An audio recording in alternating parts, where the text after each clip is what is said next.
Well, due to a lawsuit from the Morgantown Travel and Convention and the Chamber of Commerce, the formerly known as the Morgantown Music Review now has become, thanks to Dusty Hill, the Outlaw X Music Review.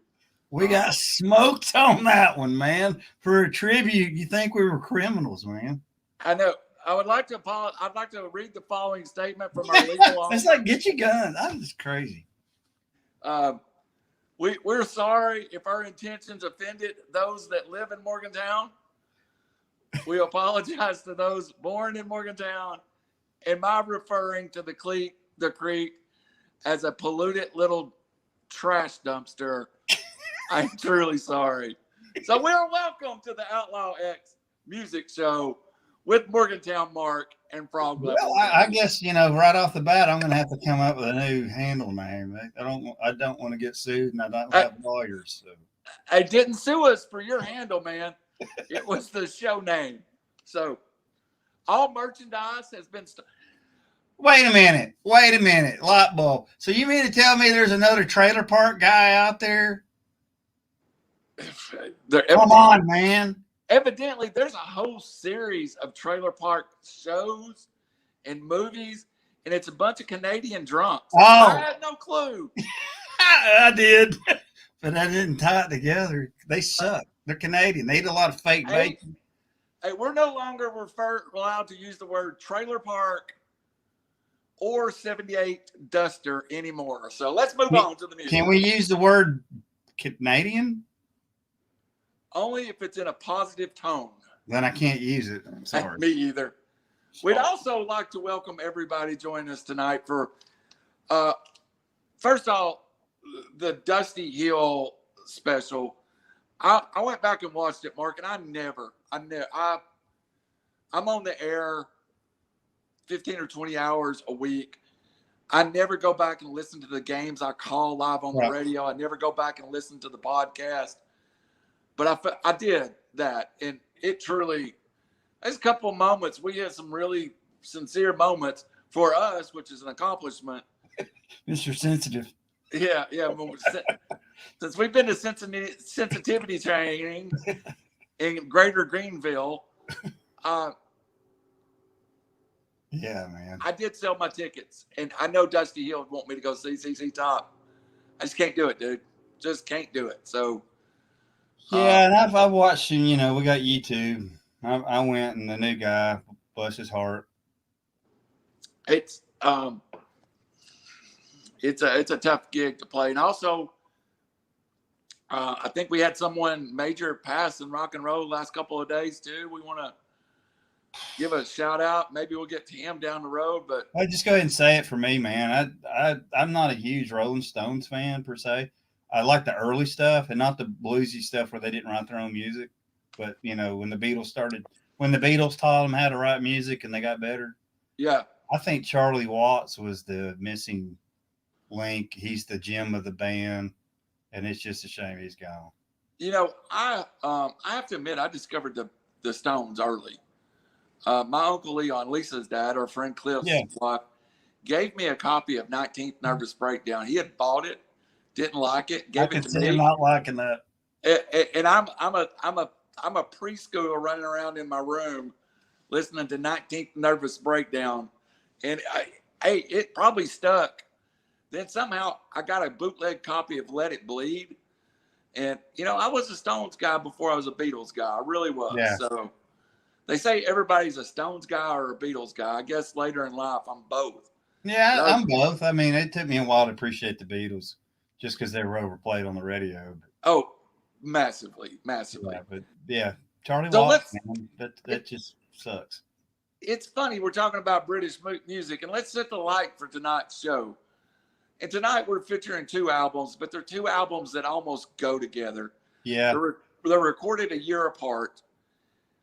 Let's set the stage. Ozzy Osbourne in 1978, they had recorded a Black Sabbath album that was the absolute. Tony Iommi called it the worst effort ever put on vinyl by any members of the Black Sabbath, in large because Ozzy was not engaged. about 2 years of effort to get Ozzy engaged in the band failed. At the same time, one of my favorite bands, Richie Blackmore and Ronnie James Dio in Rainbow, had begun to go different ways. And if you listen to the Rainbow stuff after Ronnie leaves, it's very poppy. It's very radio friendly. It's not Man on a Silver Mountain, you know? No, it's not. And go ahead. Just to say, I didn't appreciate Ronnie James Dio till he got in Black Sabbath. I think that Rainbow, other than Man on the Silver Mountain, I couldn't. I'll be honest. I'm going to show. I'm just going to say it. My cousins were big into Rainbow and Deep Purple, and I called it jam rock. Right. I can't stand it, man. I still don't like it. You're like the Allman Brothers with distortion. I can't stand it, and I don't think it showcased Ronnie James Dio well.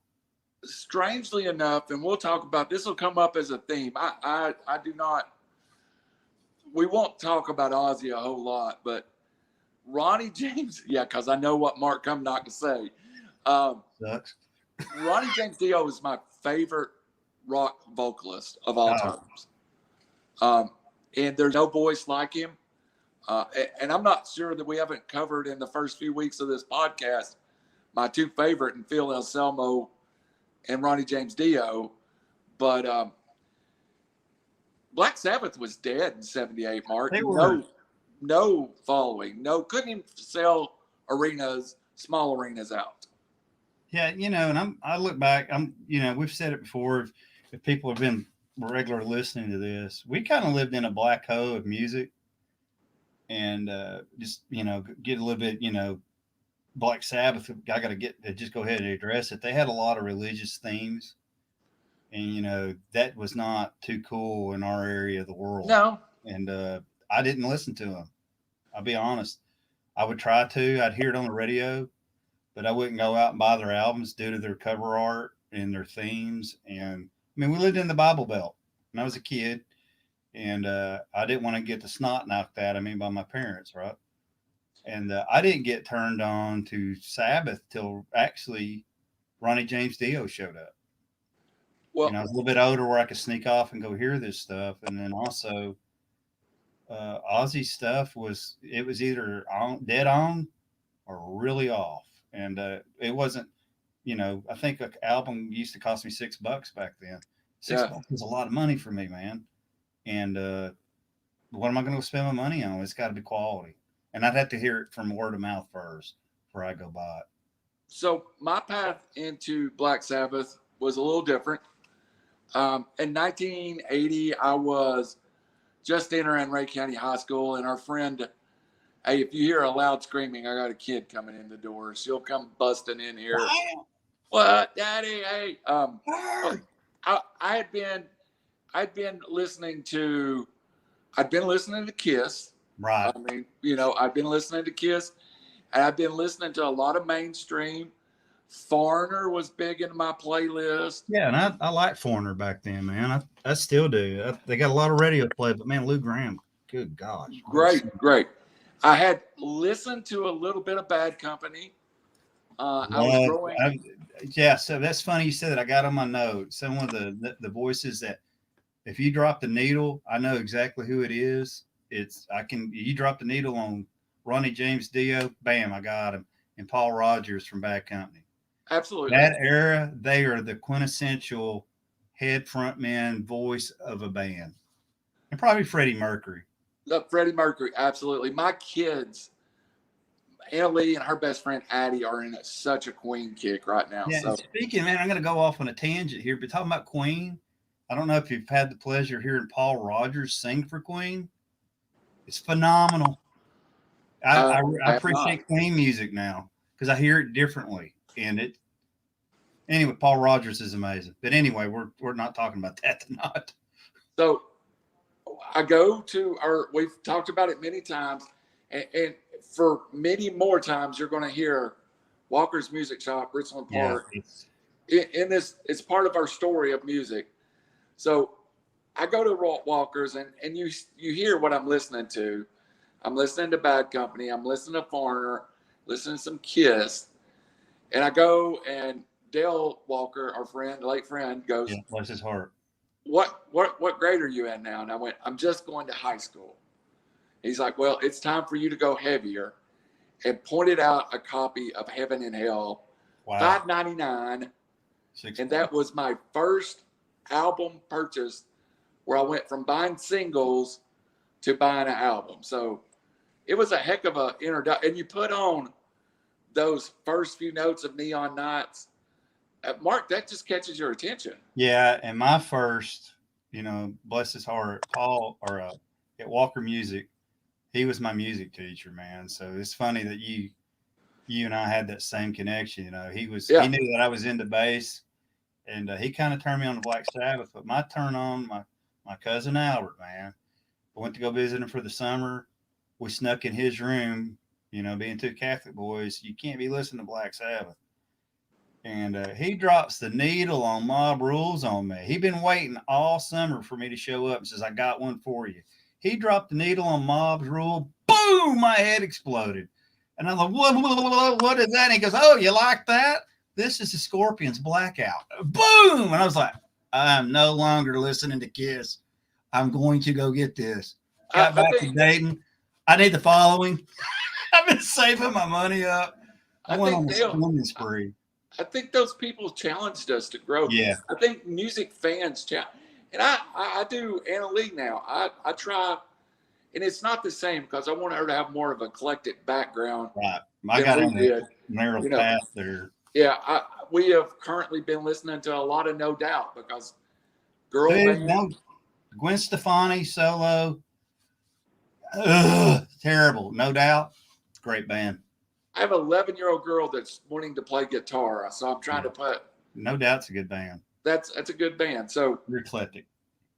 That's where I got turned on to Black Sabbath, and then I retro listened to the Ozzy stuff, which I'd be lying to say that Paranoia don't make my top 10 all-time favorite albums.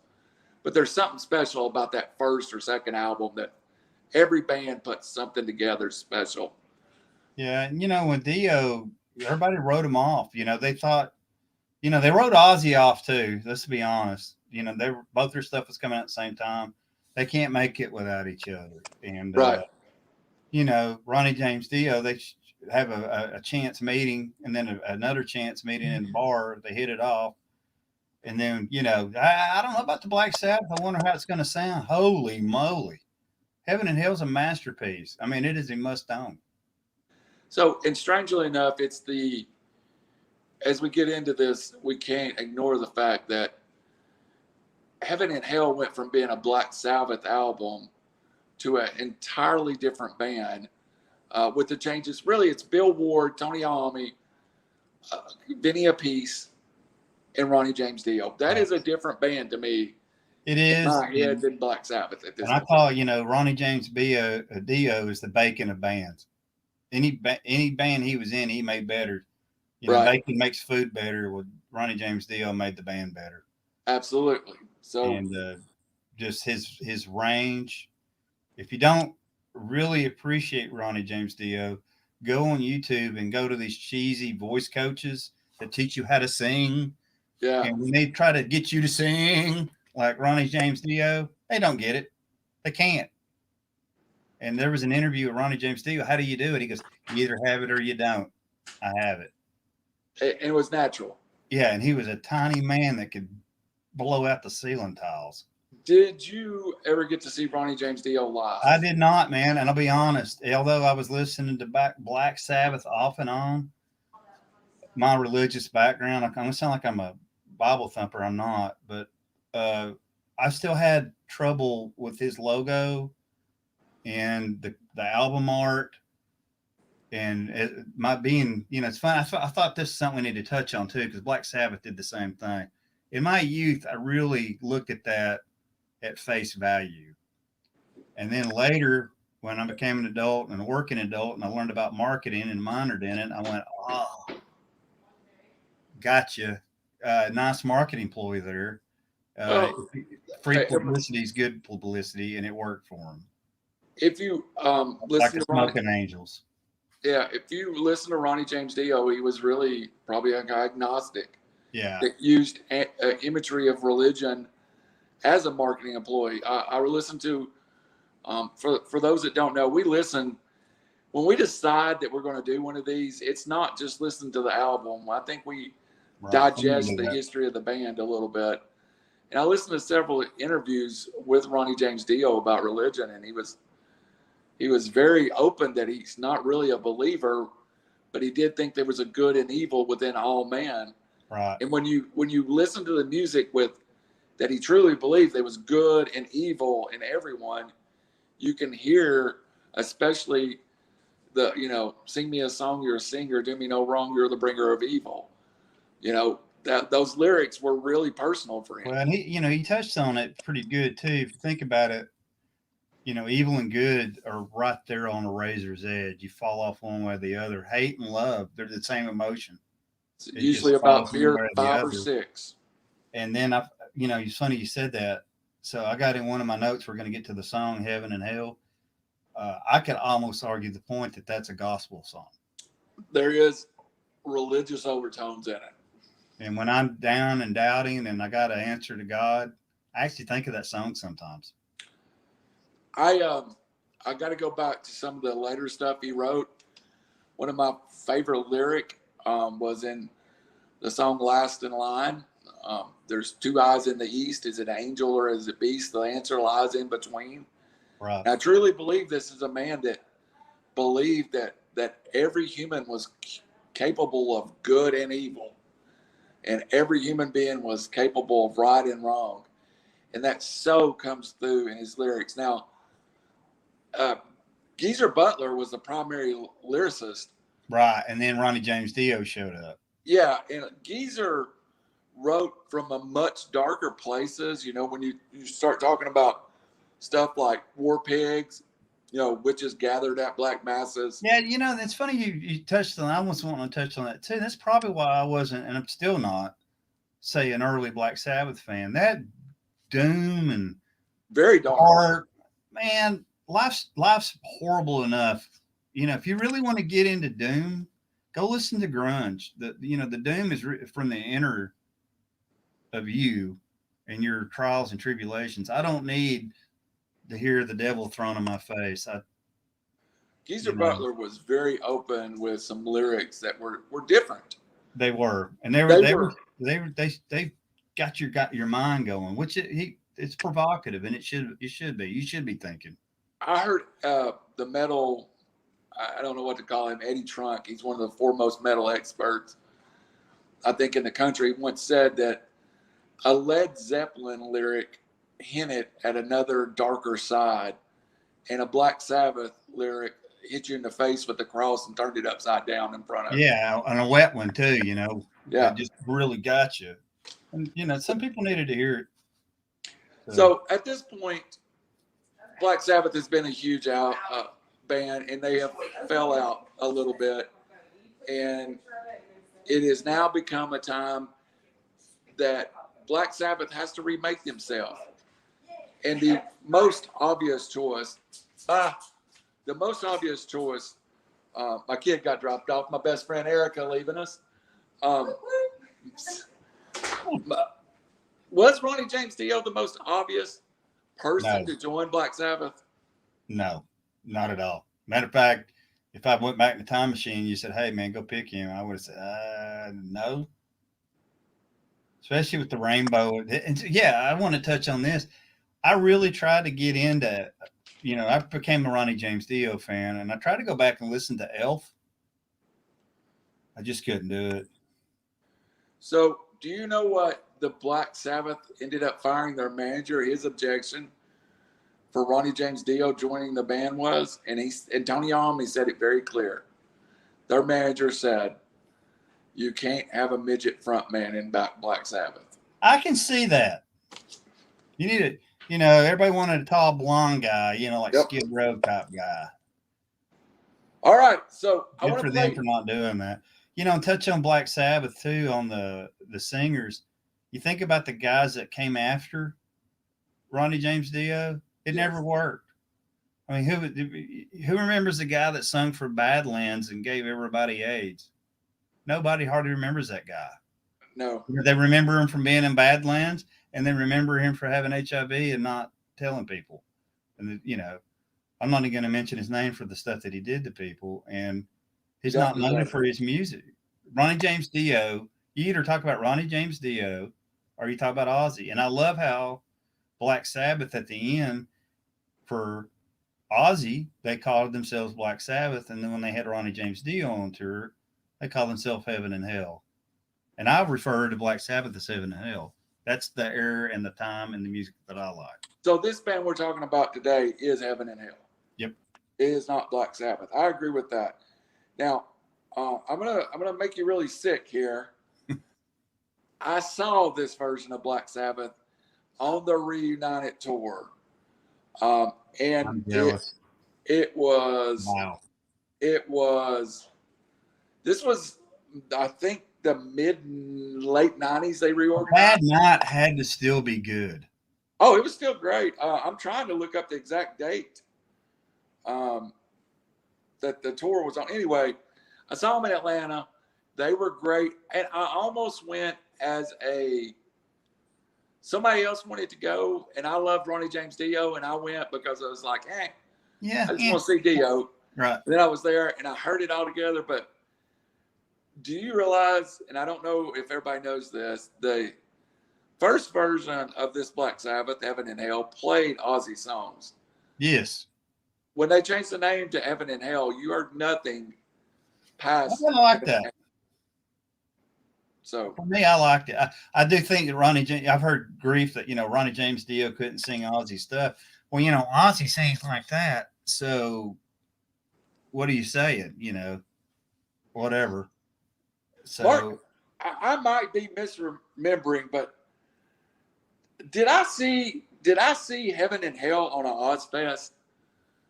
Or I couldn't speak to that. That would be like burying the hatchet, wouldn't it? Yeah, I don't think it was. It was at Chastain Park in Atlanta, and I did see Black Sabbath at an Ozfest, but it was Ozzy's Black Sabbath. So right. I don't see the dates here, but anyway, I did see that tour at Chastain Park in Atlanta, and it was awesome. But let's get into the album. Yeah, man, I'm ready. So we've had all this. They fired Ozzy. Sharon's got Ozzy off in America trying to put himself together. They're soon to rip Bob Daisley off. Yeah, real quick. So here's some trivia. How did all that other also come about? Getting Dio and Vinny and all those guys. It came from Sharon. Ozzy's father, future father-in-law, was the manager of Black Sabbath. Yeah. Right. So they go into the studio. In the first album, they have Iommi, Butler, and Ward. Right. Ward would leave. I don't even think he toured this. And why? Divorce. So, but I'm gonna drop just a few seconds because we're gonna be real careful. Yeah, we're gonna get smoked again and have to get another lawyer. Yeah, I just want to play the first notes to Heaven and Hell, which it comes on with the song Neon Nights, and it's big and it's loud, and I think it's what I expected.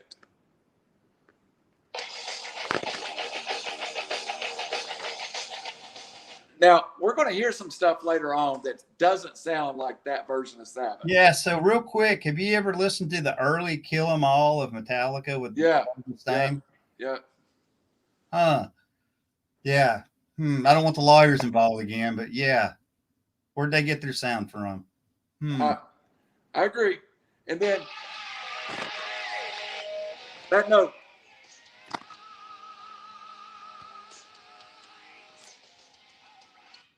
So that bridge right there, I've always heard Richie Blackmore there.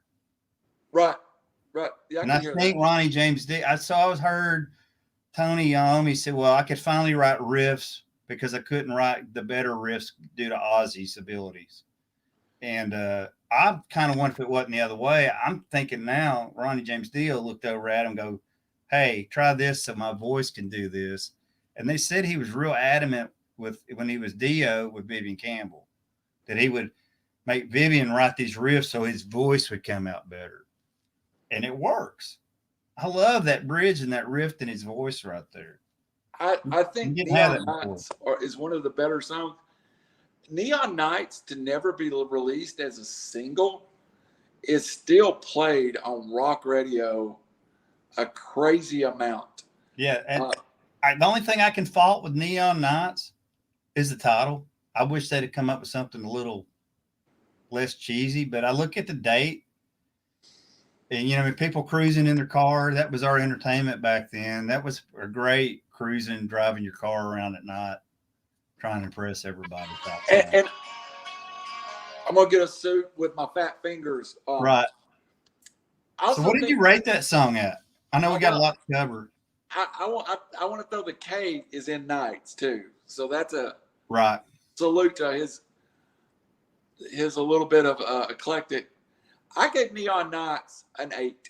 I gave it a 7. I really love that song. And I have to admit, I'm going to give a little warning out there. I probably rate Black Sabbath a little harder than I did the previous bands that we talked about.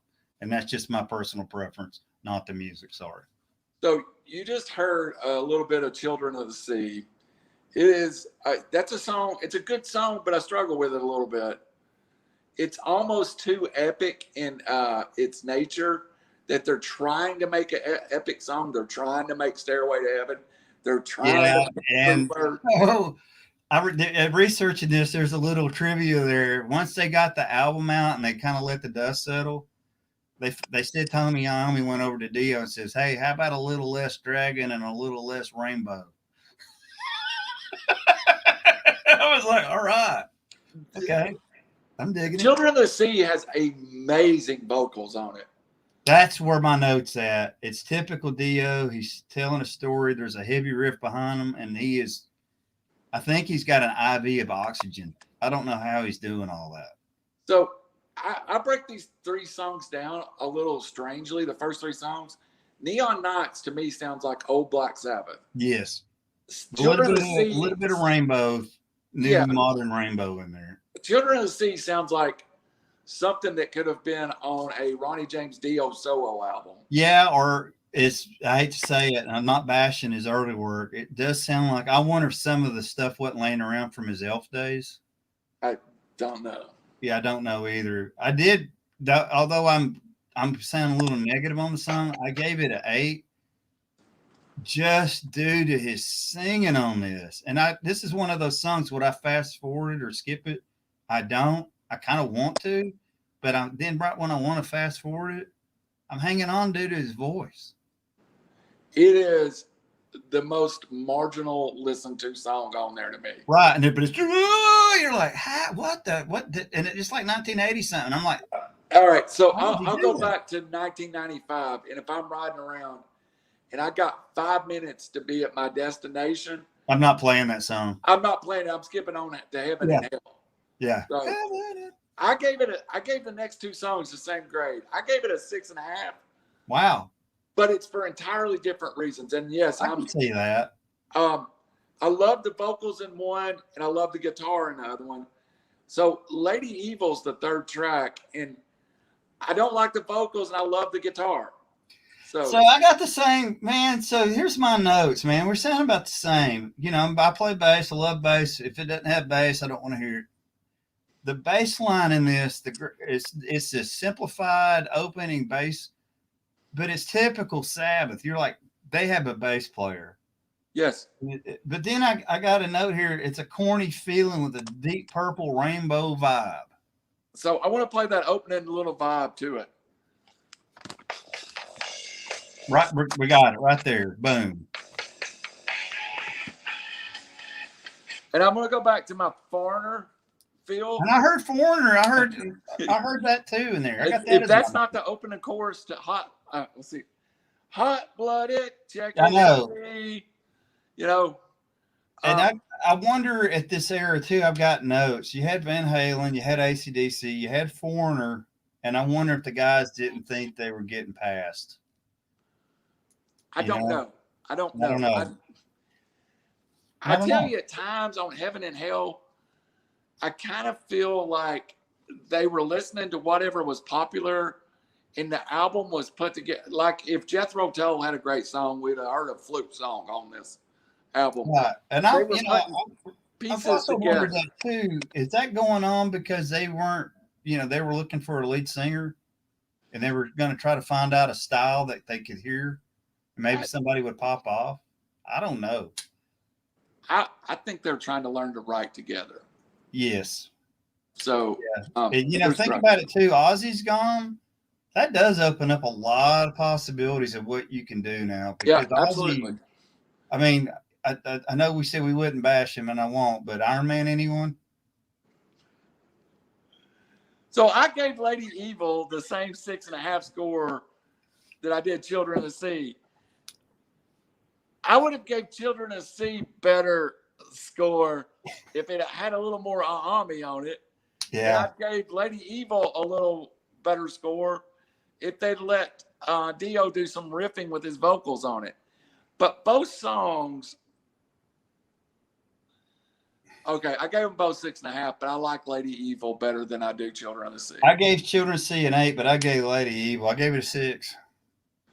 Yeah, we kind of are opposite there. And just Children of the Sea, it's just, and it's not the music per se. I'm just blown away. The showcase. His vocals are amazing. Yes. All right, man. If we're going to get caught, FCC, here it is.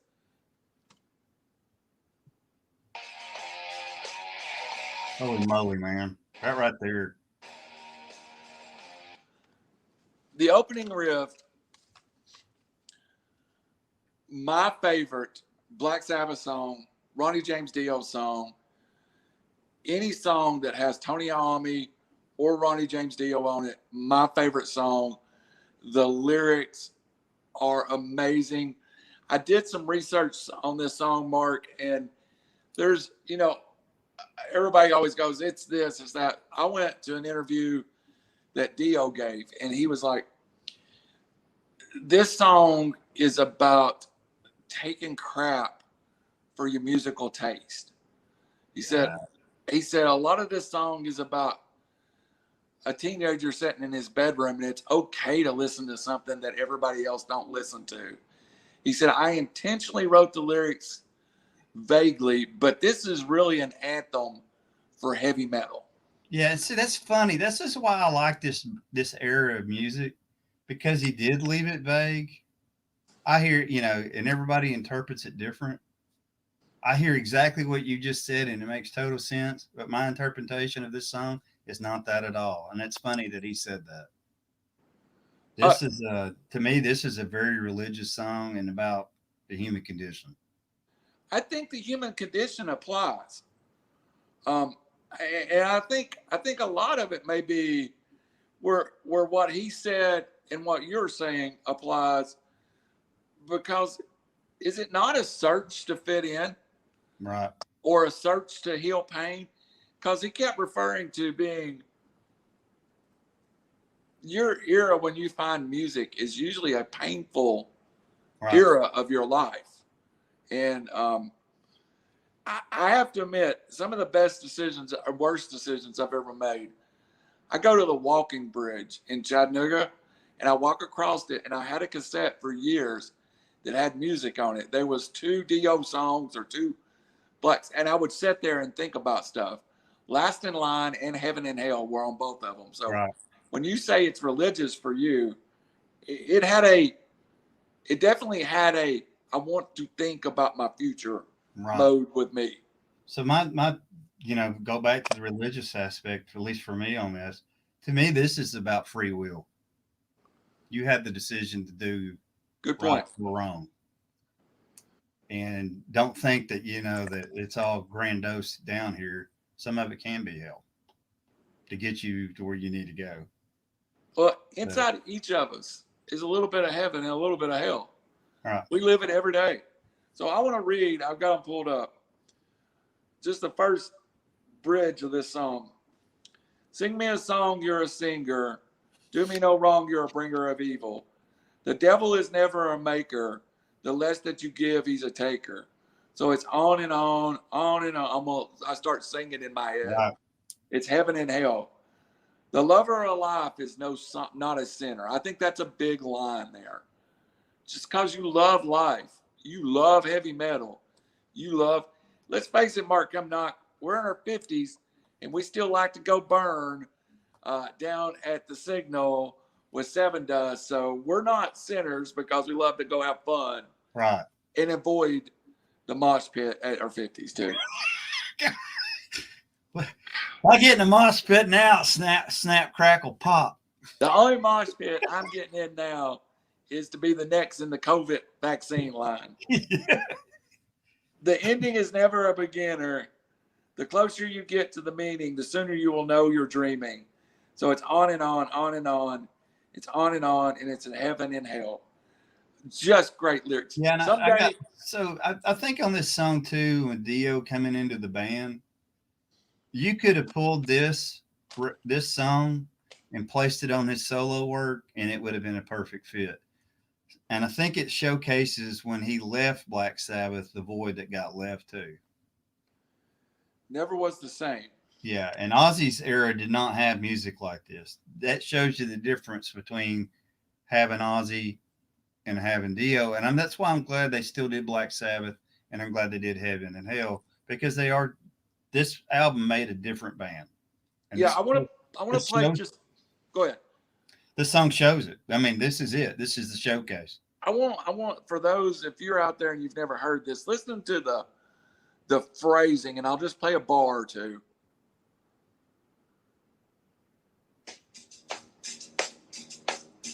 Sing me a song, you're a singer. Do me a wrong, you're a bringer of evil. Dude. Yeah. Is he reading the scripture? Is he, you're Catholic, and that almost reminds me of like a Christmas mass. Yep. Reading from the tent. I mean, it just, it's perfect to me. And you hear that singing too. So I only heard some reverb. I didn't hear any delay. If there was, it wasn't much. I didn't hear a phaser. I didn't hear flange. I didn't hear any. I don't think I heard any compression on there. The man could sing, dude. I don't remember if he had 3.5 optics or 3. I mean, it's unreal. It's yeah. The thing that got me too, man. He could do the octaves and come up and down, and then he gets that growl in there, that grit growl, and then come right back. I don't know how does a guy do that. I could bet on DraftKings right now. They're matching my deposit. This show brought to you by DraftKings. No. What did you give it? That's a 10. It's a masterpiece. I wrote 10, and musically maybe one of the best. This I've got a note here. This should go in the Smithsonian. Yeah, I've tried writing songs. I'm sure you've tried writing songs. Mine are still Panther-like. Yeah, if mine's worse. Mine's more like John Belushi sings Animal House with a Steel Panther rip. I mean, it's this song. I'm jealous. I'm jealous that somebody on the earth had the ability to write this. Well, and then here we are again. Another note. We got blessed that, I'm not, going to sound like I'm bashing Ozzy, but we went from that era to a guy that could sing poetry. Yeah. Write it too. Pure poetry. You're right. 500 years from now, when our great grandkids are in school, they'll be studying Shakespeare's sonnet, and this should be one of them. This should be in that book of royal writing. So for me, I wish we could play more and talk about it, but we'll get slapped and I'll have to get a Canadian lawyer. But there's so much depth to this song. That bass line and that drum work, they really slowed it down to drive in the effect of the lyric. And that took some thinking to do right there. Also live, it's insane. Right. Goosebumps. Insane. The crowd gets actually quiet. They don't get loud. Yeah, it's insane live. So I told you when we started this and we fought on air about whether we were going to do Heaven or Hell on Mob Rules. that I wanted to do Heaven and Hell. So let me take you on my journey now through listening to these two albums. I would scratch the B-side of Heaven and Hell and never worry about it. You know, So- it's funny you said that. So back in my kayaking days, I would listen to Sabbath for road tripping. And you know how they were doing this, the band's done, they're kind of throw a greatest hits out there. Yeah. And that's kind of, I was leaning on this Mob Rules. Somebody had, I think it was Ronald Records, put out Heaven and Hell and Mob Rules and called it the greatest hits of the Dio era. I'm thinking, well, how could that be? You know, there's only two of that era. And I was like, I'll buy it. I was like, holy crap. It's like the A of Heaven and Hell, and never go to Mob Rules. And I'll be honest, I'm okay with that. Yeah. The other songs are great, but after you do Heaven and Hell, how do you top that? And I think that's the only bad part of this album. I do like the opening song, Wishing Well, to the second side. It's by far my favorite. I mean, I gave it a 7. Just a little, it's a nice little riff, and it's the riff I think that gets me. Let's see if I can play this up. Yeah, so I got one more note, man. I think if you had me produce this album and come up with it, I would not have done their A and B the way they did. I think it did a disservice. I would have done the first song, Heaven and Hell, right out of the gate. Yeah. And then I'd have gone, my last song would have been Neon Nights. I think Lady Evil would have been much better away from Children of the Sea. I think that I would have mixed it different. I would have. Yeah, it's funny you said that. I got my note. My last song on A would have been Children of the Sea. The riff to Wishing Well, though, is very 1980ish. Yes. This is more.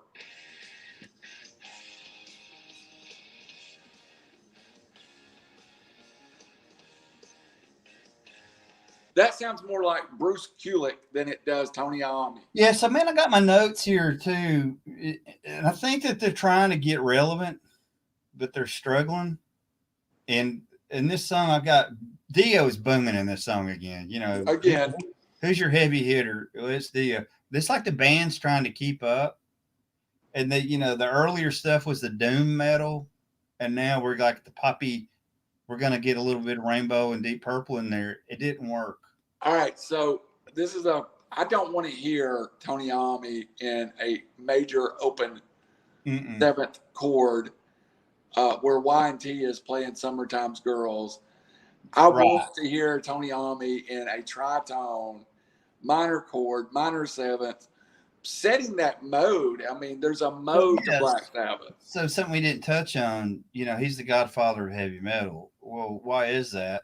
He cut his fingers off. Yeah, absolutely. He had to detune. He's wearing prosthetic fingertips. So the only way he could play was tune it down. Well, what happened there? Ta-da! We now got heavy metal. Yep. And Black Sabbath is the influence to Megadeth and Metallica. Go play the early albums, even the Black album from Metallica. And this does not sound like Tony Iommi, and I don't At like all. it. I don't like it. It's good. It's good. That's a good song, but I don't like it. What did you give it? I still gave it a 7, and I would have derated it. But Dio, I got here all caps booming. His voice is still coming out there. I got 7. This sounds like Vivian Campbell, not Tony Iommi. Yes. So I think you nailed it on Bruce Kulick. I think it really. It does have that Kiss. Maybe Kulick heard this and went, I think I like that. All right. We still got a lot of songs. I'll just go right here. Die Young. Man, that's got a lot of keyboard in it. My notes says bad movie soundtrack. I love it. Okay. That's my new note. You nailed it, dude. We can go to the next one. We got to get going here. We'll kill everybody off. Okay, walk away. Go. Bad Madonna movie soundtrack. I got Influence band with a bad riff.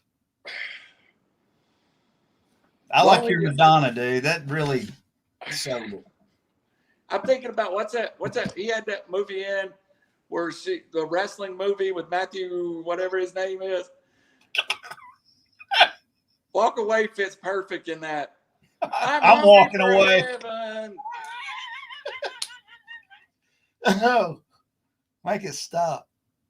All right, go. We got another one here.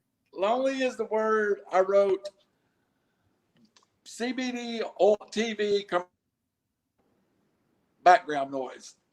I've got Feels Like Judas Priest, great lyrics, heavy, bright riff, great bass lines. It all came together, but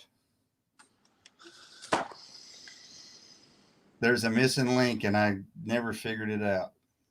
The last three songs, I gave a 5, a 4.5, and a 4. So, I gave them 5.5s. Yeah. And that's not saying they stink. It's just, man, like I said before, it doesn't hold up to the first side of that album. Why did you put Heaven and Hell like you did there? Yeah. You knew it was good. I'd have come out of the gate with it and like, boom. Especially with the Ozzy problems they were having, and he went solo. That would have been a loud statement. The last three songs are skippers, all skippers for me. Well, so like I said, that Rhino CD I found that was a mix of Mob Rules and Heaven and Hell. It's not on there. Right. All right. So they have toured Heaven and Hell. I think they've become a better band, and I think they've learned how to write together. The tour definitely helped. And then quickly they go back into the studio. And that's the reason when we done this as a 2-album deal, I kind of went, they really are 2 albums. Yeah. It's one sound. Recorded pretty close to each other. Yeah. And Mob Rules, the first note I made on Mob Rules, it's an angry or wet album. And you know me. It's angry. I like angry music. It's angry. It's it's hard. It sets a tone early on. I was the one that said we need to do Heaven and Hell because Heaven and Hell was my favorite song. Yeah. Mob Rules is the better album. Yes. Per se. It opens with just a monster lick. Little Priest. I tell you who I hear.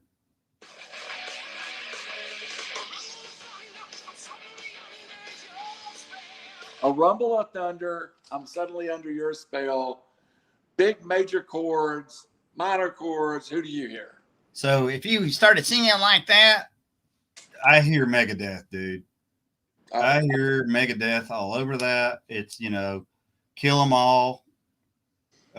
They heard this and went, "Hey, I like that. Let's speed it up." So it's early thrash. Coming from the godfather of heavy metal, that's perfect.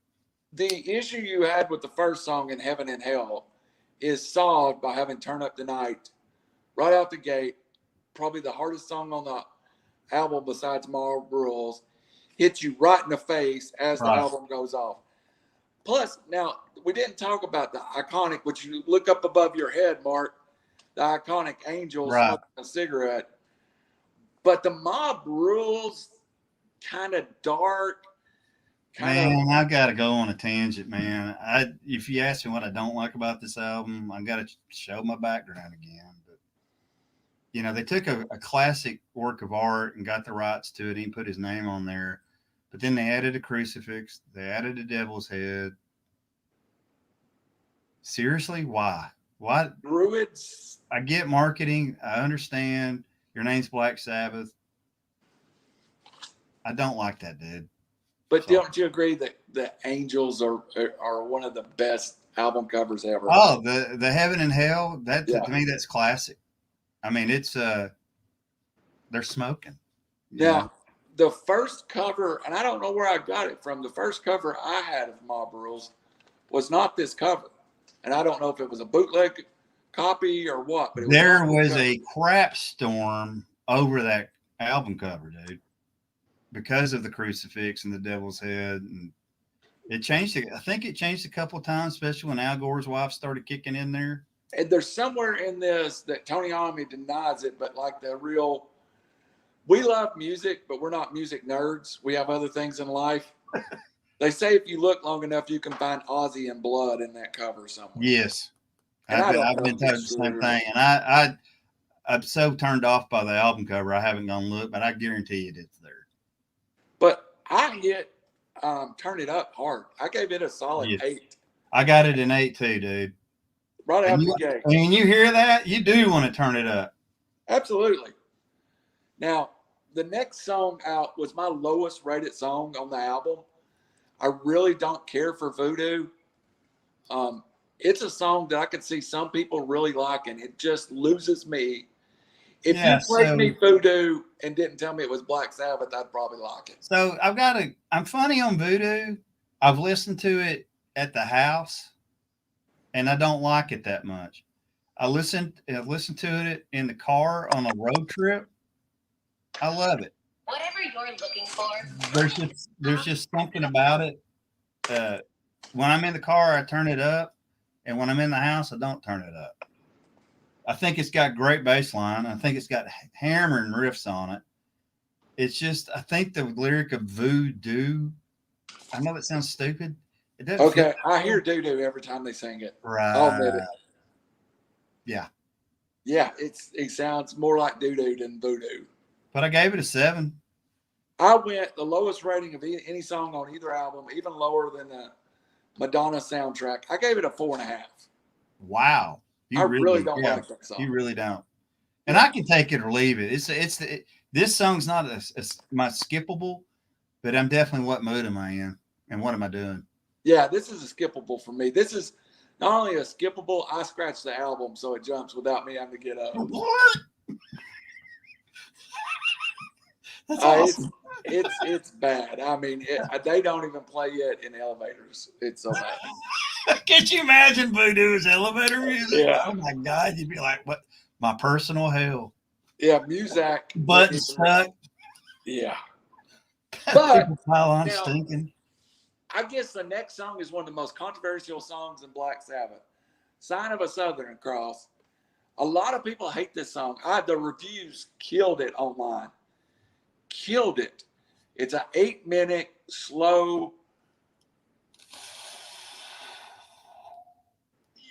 If you catch me in the right mood, I love this song.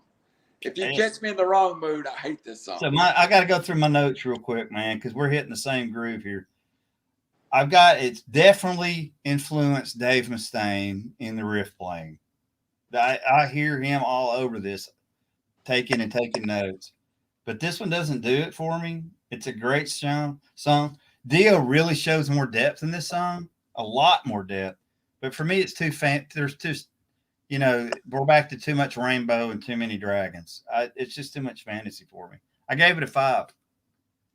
It's not a skip, but I called it a fast forward. It is a definite prelude to 1980 power ballads. Yes. I gave it. I hear Skid Row. I gave it a 6.5, and I really almost gave it a 7. I guess if I listen to this song on Monday, I might give it a 3, and if I listen to it on a Thursday, I might give it a 9. It's a song that it is not in my playlist, but when I want to hear it, I go search it out on YouTube. So right, and I gave it a 5, and I got my note I'm looking at. I got a frowny face by it that I didn't like giving it a 5. I struggle with giving it a low score. I really did. It's a great song. I just don't like it. When I first realized what we were going to do, I expected this to be one of the higher rated songs on my. Yeah, it just didn't make it. It's funny, that greatest hits album I told you that I found on Rhino that's got kind of the best of both. They put that on there, and I was actually shocked. 1, for how long it is, and 2, it just didn't fit. And I'm thinking, did you just put it in there because it's so long and it filled it up? I don't know. I kind of Mono Records is pretty good about making good mix and grabbing the hard to find stuff. Now, let me tell you maybe why I do like it, and we'll move on. Live, it's a little bit of an epic. I So can see live, that, and the music it was pretty lot. good. Yeah. All right, next song up off. Well, there's a musical interlude for about 3 minutes, Man, and I skip it. man. Yeah. I didn't even rate it. I do have a note here. You ready? Drop the acid. Great for opening the concert. Did they go see Pink Floyd and wrote this? Don't know. Skip it. You know, so the reason I'll say the reason I don't like this song, and I do like it because I think it is be really good to open your concert with. There's a couple versions out there that you can't get it the opener without Mob Rules. And man, sometimes you're like, I just want to hear Mob Rules. You got to go through this crap to get to the good one. You're like, why are you doing this to me? Okay. And then when I found one that just Mob Rules, I think it was on the Heavy Metal movie soundtrack where they broke it out. I'm like, all right. All right, I'll buy it. The original version I had on a CD had all that junk to get to Mob Rules. God, that makes me mad. I gave it away and went and bought a version that they're 2 separate tracks. Yeah. So I could just go past it. But then that would make me mad. Oh, it's not my. And I usually like. I tell you what, I felt like it was a bad Rush interlude. Yeah, it was like, man, I swear they went and saw Pink Floyd, they smoked some blunts and go, hey, we got to do that. I don't like it. Yeah, but you come out of that and you get an angry little man.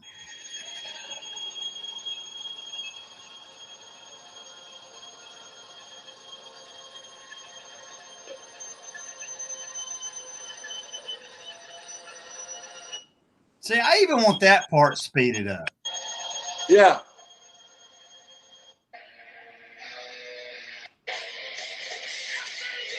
Right there. That's where it should start, man. Holy moly. I want to go break stuff. I'm okay with the little bit of, we're going to mess with you there. And then it goes into that. And I'm going to cut it off before I get sued. But I always thought on this song with everything in the news right now and all the protesters fighting, each other, like in that Portland. And I was like, if I was one of those riders and I was the mean guy, I'd have my headphones on. I'd cue that up and I'd go in the crowd, be like, tearing it all up. Like, what happened to that guy? He's listening to Mob Rules. Hey, I've always thought it made the best pro wrestling theme. Oh my gosh, it'd be awesome. Come in the crowd, just tear the manager up and throw a chair. I gave it. So Heaven and Hell is my favorite song. So which it's is an A+++. This is an A+. So I gave it a 9.5, and then I put a little caveat. Why and dear God did you just not give me this song and not the other stuff that came with it? Yeah. So that's how I got introduced. My cousin, it's funny you did the scratch. I scratched it where it'd go right to it. Albert got a little pencil compass and scratched it right to that groove. So when he was ready for me, it was boom. Yeah. And I was like, what is that? I think we busted his speakers, man. The funny thing this is a Mark and Randall thing, and we're going to divert from the podcast. Did we live the same life, dude? Well, same era, same music, but funny. So when he introduced it to you, I don't think you're going to like this. I was listening to Kiss, the solo albums came out. And he's like, I just don't think you're going to like this, but I want to play it for you. And I immediately reached for the volume knob and cranked it to 11. Aunt Marge is beating on the door. Turn it down. I'm going to go back to a statement that I made in the ZZ Top. Who was putting music out this hard besides the Clash, ZZ Top, and maybe Black Sabbath?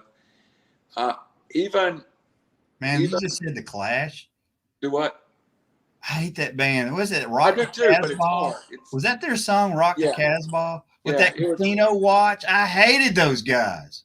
I hated it, but it was at least heavy. I wanted terrorists to take him out in that video. But anyway. Yeah. Go watch the video. You'll get it. So I really like the backside of this album. So we're over to the B side now, and it starts with Country Girls, which is a big riffy song that I love. See, I hate it. Really, even the riff, Oh, I got heavy riff, dumb lyrics. dumb lyrics, dumb Country lyrics. girl, what the? Fell in love with a country No, girl. I thought like who did rip? Morning. Come on, man, you just did Mob Rules and you came out with that. It is a heaviest riff as Mob Rules. Yeah, and then it goes to Country Girl. It doesn't fit, dude. I got hate it. Hate it. I got on my note, heavy riff, dumb lyrics, hate it. Why the fuck is this on this album? I gave it an 8. I gave it a 4. Moving on.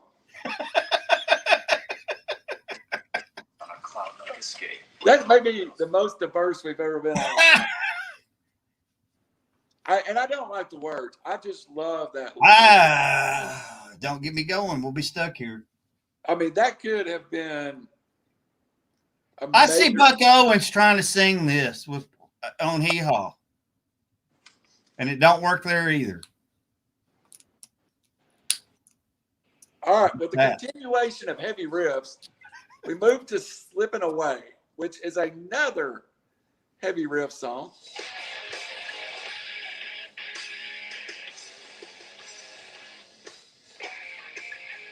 Again, monster riff, monster, loved it.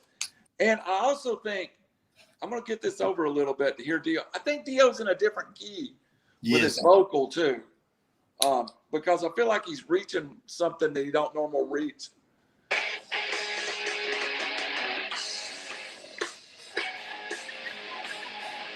Come on and sing so I don't get sued.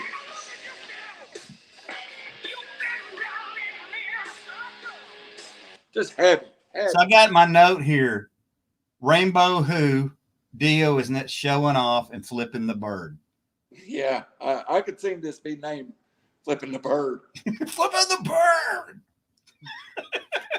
Might have been the original title to it. I really do. I think they're in the groove on that, man. And I wish another album come out, and I wish it had been in that feel of that song, man. We'd have had amazing stuff. On Live Evil, Yep. this song was not on it. I was disappointed, and maybe I got a different version, but I've never heard this live. And I think it would be a great live song, other than live. Yeah, so I was wanting to touch base. We talk people. We talk even before the show. You're talking about Live Evil. There's one that Rhino Records came out. I cannot remember the name of it, but it's the Portland recording. The first song is very muffled. It's not very good because it's almost like they found it in the archives. But then after the first song, dude, it's phenomenal. And Dio is nailing it. There's a little bit too much keyboards in the mix, and there's a bootleg out where the keyboards are out. But yeah, this has got their live feel to it. That was another note. This should be sung live. Yeah. All right, so we're over time, but let's get these last two songs. All right, I got both of my notes. All right. Falling Off the Edge of the World. First, I really like the concept of this song. Normally, I'm not a big fan of all this going on. Right. But I did like this one. I like it.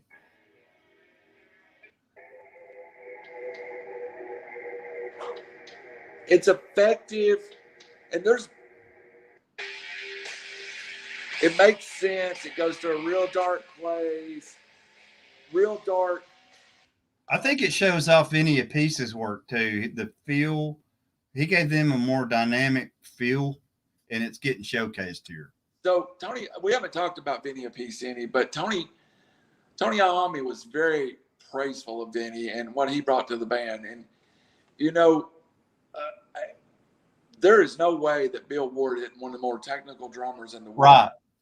Then you have a guy following him here that's more of that 80 flair. But if Vinny Appice hadn't have been very technical, he couldn't have took that seat. The things I've heard the most about Vinny Appice is his work ethic. They say when he shows up that he's ready to go to work. Like some of the guys from Pantera worked with him, and they didn't get along because he shows up at, say we're going to work at 8 o'clock. He's going to work at 8 o'clock. Yeah. professional. He's tight. You know, Carmen Appice, his brother was supposed to get this gig, Right. and he wound up going to Ozzy. Yeah. So well, I think we got blessed on that. I think that I hate that the original guy left, but I'm glad that Vinny got on this album. Which one of them ended up in Rod Stewart's band for you? That was Carmen too. Carmen, the twirling drum stick. Yeah. Yeah. But I mean, you talk about two brothers that were probably played on more top albums. It was incredible. But what'd you rate the song at? I wrote this song at a 7.5. I got a 7. And then the last song. And by the way, as much as I killed the last 3 tracks of Heaven and Hell, these are not skippable tracks here. Right. No. The last song of the album is called Over and Over. And again, it's a different song. It kind of is a throwback to Ozzy era. Yep. That epic doom. It's kind of that. I like it. I thought it was I actually did. I am a fan of the Ozzy era Black Sabbath guitar play. Yeah. Okay. I totally agree. And, you know, I said that I wouldn't bash the guy that we just mentioned. The reason I'm not a fan per se, I don't like his singing. And He's got it. I'm not a great. I mean, I've seen Ozzy 15 times, and his voice, while it's still better than Vince Neil's, is not great. Oh my God, that's like the benchmark of sucks. Kapow! Yow! Can't even. Been singing "Kickstart My Heart" for 30 years and can't remember the lyrics. And there's wait a minute, man. There's a teleprompter. And I guess he can't read, or he's blind. You know, I'm a big crew guy, and it's time for them to retire. So, real quick, I know we're this great rough show. If I was him, I would seriously probably go get the guy from Steel Panther. It'd be better. Look, I want you to be a crew singer, and let's just have fun. I'd go back and get John Corabi. It'd be better than that. I would too, man. I would. And I think that man got bashed too much. He showed up a bad time. Anyway, back to this album. I entered this with Heaven and Hell being my favorite album. I leave this with Mob Rules being my favorite album of the Heaven and Hell era. Well, you know, like we always say, you know, every show, I want to do these, like if you first time or you're trying to build your collection up, normally I'd say, hey, go get this one. You'll be all right for that band. You can't really do it this time. You've got to listen to both of these albums. Yeah. And you know, I'd say, you know, I got that Rhino greatest hits thing that came out with. I wouldn't, if it's your first or whatever, I would not recommend to go buy that. Because the ones that we even skipped over, they need to be heard. They really do. The tour I saw was called Dehumanizer, and they did release an album to the Dehumanizer, and I'm a fan of that album. Right, it's a good album. It's a different kind of Black Sabbath album, but Ronnie James Dio saved Black Sabbath. As a matter of fact, he saved them so much, Ozzy came back. Right. If Ronnie James Dio didn't get in Black Sabbath, Ozzy wouldn't have come back. I am a fan of Tony Iommi, and as a kid, I'm scared to death of Tony Iommi. But that was one of the things I want to touch on. So you said scared. So researching this, there's this cheesy video on YouTube from like 1974 playing this California festival. They're wearing rainbow shirts and they got a rainbow background. You're like, this is Black Sabbath. And then you hear him play. You're like, that's the doomiest stuff I've ever heard. Why are there rainbows? It just shows you the era that was going on at the time. I was scared to death. I didn't listen to him. I thought I was going to go to hell listening to him. Seriously. I was like, I can't do it. There's very few legit fear I've had of rock stars. Zakk Wylde, it can strike fear in my heart. But Tony He's Iommi, a Viking, dude. He's going to pillage your car and burn it and flip it upside down. All right, man. Well. So wait a minute. So what are we doing next, man? I was just about to talk about that. We're going to do something different. But are we? We are. We have discovered cramming. These were 2 short albums. It's the reason we could get it into one review. Right. This was 60 minutes of music. We are going to do 2 60-minute albums in conjunction in a 2-part series. The best band of that era, of the late 90s, 2000 era live, is Godsmack. Amen, And brother. I'm there beating the chain for Godsmack. The way I became a Godsmack fan was watching them open up for major bands and making them look foolish night after night. And it wasn't just one band I saw Godsmack open up for. It was several bands. And at the end of the night, every time I ever saw Godsmack, I went, there's no one on their level that played tonight. So, except for the one time I saw Godsmack and Megadeth. And Lord. You know how I left there. Here's the thing about it. We're making fun of them a minute ago. The actual bill was Megadeth, Godsmack, Motley Crue. Motley had to get stomped off the stage. They also played, and I can't stand, and I'm the biggest Motley Crue fan in the world. No way could they handle that. They played a 25th anniversary of Dr. Feelgood and played every song off of Dr. Feelgood, even the ones that the fans didn't like. So it was a rough night. That was terrible. So, man, I would say real quick, we talk about the religious stuff with Black Sabbath. I didn't listen to Godsmack for when they first came out because of the name. Right. And I know you haven't introduced the other album yet that we're going to do after Godsmack, but then an Alice in Chains fan told me, said, did you know that they're influenced by Alice in Chains? And I said, nah, I kind of hear what you're saying, man. And he goes, well, Godsmack. I said, oh, Lord, that's the song. Yeah, and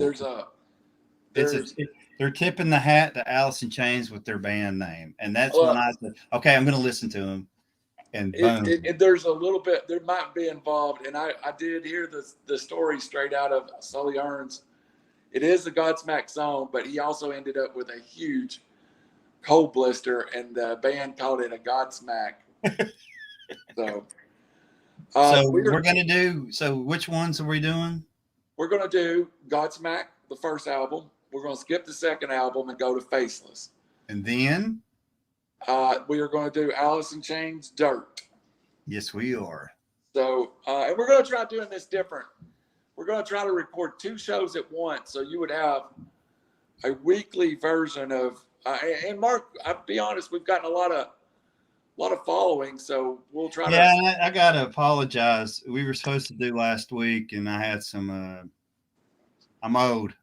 Yeah. And I couldn't do it. Well, what we're going to try to do is do one live and then record one to be released the next week. Right. So I would like to do live Faceless, it being the 3rd album, and then we'll go back and we'll. That album is phenomenal, dude. You just saying that album, I get goosebumps. Oh, straight out of line, man. That's an angry look. We're back to a little guy singing again, and he's angry. Yeah, he's Godsmack's one of my 5 favorite bands that I've seen live in the last decade. The only bad thing I can say about Godsmack was was it 1,000 horsepower? The last one? Yeah. Whew. And his solo album sucked. I loved Godsmack. And then we'll get into it. We'll spread it out. Do you, so we've went a little long, but let me sum up where I think. I wanted to ask you the same thing. One last question. Where do you think Black Sabbath lies in the history of heavy metal across all versions? That includes. Okay. Yeah. So it was on MTV there for a while, man. This guy did the hierarchy of heavy metal, where he showed you like an org chart. Yeah. I've seen that. Thoroughly enjoyed that. I think that should go to the Smithsonian. What was the name of that? I don't remember. But if I was going to do an org chart, I would have Black Sabbath as the CEO, and then people starting to branch off. If it wasn't for him getting his fingers chopped off and detuning, we'd be listening to Wham, dude. We'd still be in disco. I'm totally convinced it was an epiphany that they showed up. And I've heard Deep Purple. I'm sorry, dude. Deep Purple in that era and that genre, they're jam bands. You know, I think the offshoot you got there is Led Zeppelin starting in that hierarchy. I don't think we get to the heavier side of metal. We will never have thrash. I'm totally. Yeah, I mean, it definitely was. And you know, there's a lot of people that I don't go think back we have to grunge either. the Hendrix and the Zeppelin and stuff, but it didn't. Heavy metal to me is, and we're metalheads. I think it's fair to say, you and I have eclectic music taste. I mean, Right. I listen to a lot of country. You don't, but you listen to some stuff that I don't listen to. Right. I mean, I listen to techno. You're like, Yeah, I "Boy, mean, are you kidding me? Are you they dropping used to wear out freaking Herbie Hancock to Yep. go in. If it's in high techno, school. I really like it. It's the technology of it. But And you you think like about it, man. So you've got, let's just do Led Zeppelin and let's do Black Sabbath, right? right? Black Sabbath's heavy metal, Led Zeppelin's rock and roll, and let's tip our hat to the Stones. They're that bridge between Yeah, the Stones can get you over to Led Zeppelin. I don't know of any band that can get you over to Black Sabbath without having Black Sabbath. I don't either. And you know, those guys are huge Beatles fan, and I don't know how they did it. That's something else that surprises me too. You think about when those guys were forming and getting together. How did they come up with that? Other than him getting his fingers chopped off, because I don't know how you would have come up with that heavy stuff.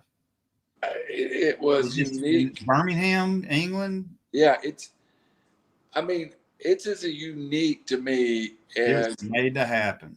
is Robert Johnson stopping at the crossroads and playing blues. It was the invention of a music. So I really think Black Sabbath leads to a lot of things that without Black Sabbath, I don't think there's no New York Dolls. Without New York Dolls, I don't think there's no Kiss. Without Kiss, I don't think there's a whole genre of pop metal.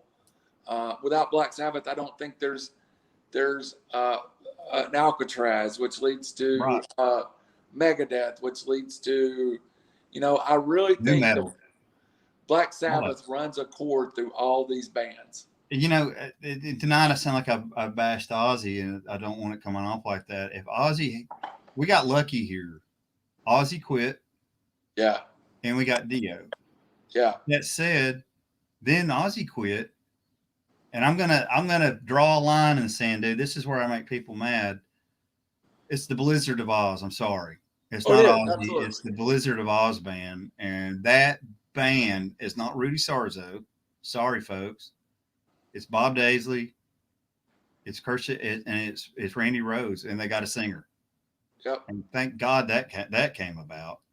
Absolutely. And then at that same time, you've got Eddie Van Halen. I mean, it all springs from Black Sabbath. Yes. So, all right, man. Well, I really enjoyed tonight's show. I really did. I really enjoyed. Of course, my neighbors at work has not enjoyed a couple of weeks of me blaring Black Sabbath to no end, but it's funny. It took me a long time to warm up to them just because of the condemnation that they were marketing. So that's something else. You got to get past that, and there's some really good music there. Absolutely, and there's some really good lyrics with some really good meaning. So for well, Mark, you didn't get a final word. What's your final words tonight? Buy low, sell high. I don't know, man. You caught me off guard. Well, we could talk about. Go get the albums. Seriously, if you don't have them, go get them. Yeah, absolutely. But yeah, I enjoyed tonight, and we will not have a show next week. Then we should have a show every week for a month. We're just going to try this to see how it does. Right now, this is the one show on this network. It's purely for fun. Right. We don't want you to sponsor us. We don't need a sponsor. We're good, man. But that said, man, so I got to give you a warning shot, man. So when we do Alice in Chains, for the guys listening out there, Randy said we're not music nerds. Put the brakes on, folks. When it comes to Alice in Chains, I am a nerd. I can tell you the pickups that they used, where they recorded, what they played, how they met, what kind of guitar he had. It goes on and on. So I'm gonna have to watch myself on that and talk about the music. It's okay, man. It's Yep. all right to be a music nerd. I'm going through a phase right now. For some reason, I have found a group of singer-songwriters in Nashville that has me on fire. I mean, I don't Really? know. And it's not the music I normally listen to. So, but it's just strange what you go through these phases. And Well, if it's good, it's good. I It mean, is. that's It the is. thing about music. And if it sucks, it sucks. absolutely. So for the Outlaw X music review, I Not love it. Canadian, not trailer park, not condo. We love you, Canadian people. You got good beer, I guess. I don't know. We love hockey. Making fake We love hockey. For football, man. Morgantown Mark, Frog Level Randy, we'll see you in 2 weeks with Faceless. Yes, man. I cannot wait. Awesome.